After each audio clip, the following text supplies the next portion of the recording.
Chapter 18, Sloka 43. Shauryan tejo dhritirdakshyam.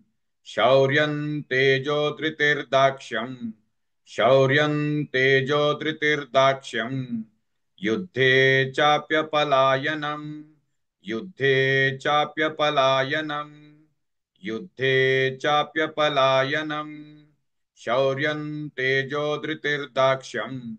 युद्धे चाप्यपलायनम् शौर्यं तेजो धृतिर्दाक्ष्यम् युद्धे चाप्यपलायनम् शौर्यं तेजो धृतिर्दाक्ष्यम् युद्धे चाप्यपलायनम् शौर्यं तेजो धृतिर्दाक्ष्यम् युद्धे चाप्यपलायनम् शौर्यं तेजो धृतिर्दाक्ष्यम् युद्धे चाप्यपलायनम् दानमीश्वरभावश्च दानमीश्वरभावश्च दानमीश्वरभावश्च शास्त्रं कर्म स्वभावजम् शास्त्रं कर्म स्वभावजम् शास्त्रं कर्म स्वभावजम् दानमीश्वरभावश्च शास्त्रं कर्म स्वभावजम् दानमीश्वरभावश्च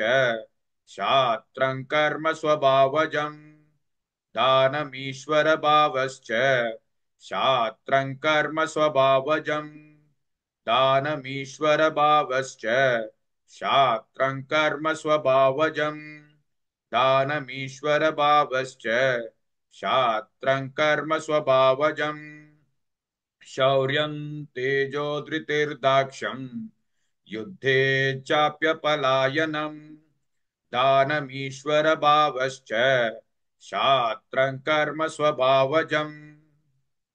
Please like and share this video because you could be instrumental in helping someone around the world recite the Srimad Bhagavad Gita, thereby helping them to have a life of unending opulence, victory and prosperity. This is mentioned in chapter 18, sloka 78. Yes, don't forget to buy my book, Leadership Can Be Child's Play. Namaste.